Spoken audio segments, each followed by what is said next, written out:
And cattle, that's my passion. It's an industry I just love. Growing up on a cow-calf farm in southern Iowa, something about it gets into your blood. And my wife and I, when I got hired by the bank, we moved about 2 hours away from the family farm and moved into town, and I just couldn't handle it. Never grown up with neighbors. I didn't like it. Who else feels that way when you go into town for an extended period of time? It's just something's not right. We had daycares on either side of us, and I'd be out grilling a steak, and the kids would come over. They talk, and they're great kids, but go away. You know, I suppose that makes me a terrible person. And now I've confessed to all of you, and you can judge accordingly.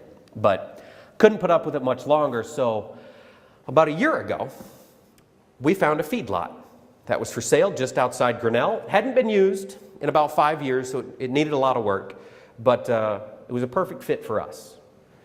Land prices in and around Grinnell, as you folks are all aware of, similar story to up here, they're a little high, a little steep. So I couldn't go out and buy a 40 as I had intended, so I bought 7 acres. It's my ranch. It's the genuine Pearson Cattle Company. We got the feedlot up and going last year, and I'm proud to say we are currently the largest cattle feeder on our street. Last year we finished 7 head, the genuine Pearson Cattle Company. Most excitingly, Pearsons don't typically do things right. We kind of, if you'll excuse the phrase, do things half-assed.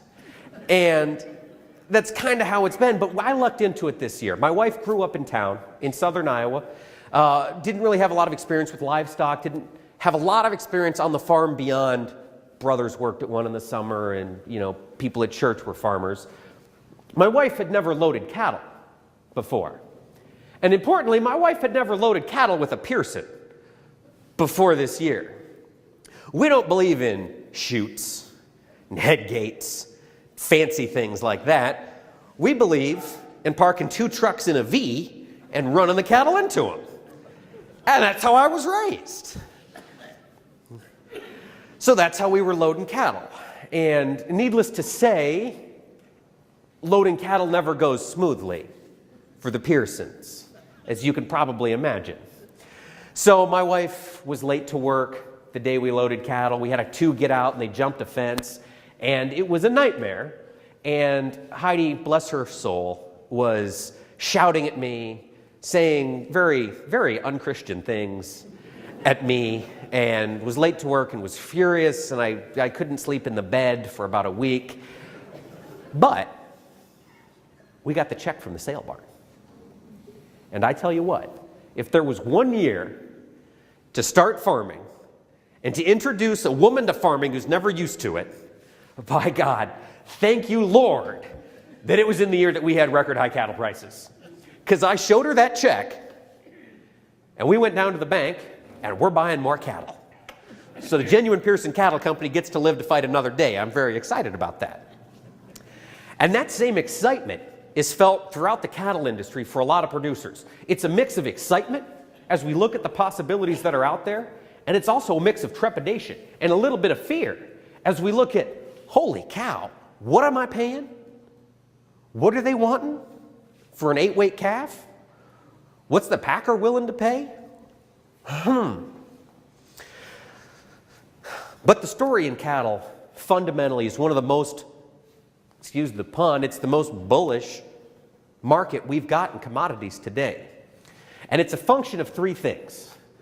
It's a function of real basic supply and demand. There is not a lot of cattle out there.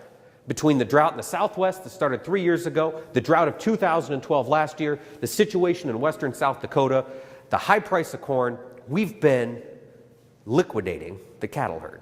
And that's something we've been talking about for about a year and a half. Low numbers, low numbers, low numbers.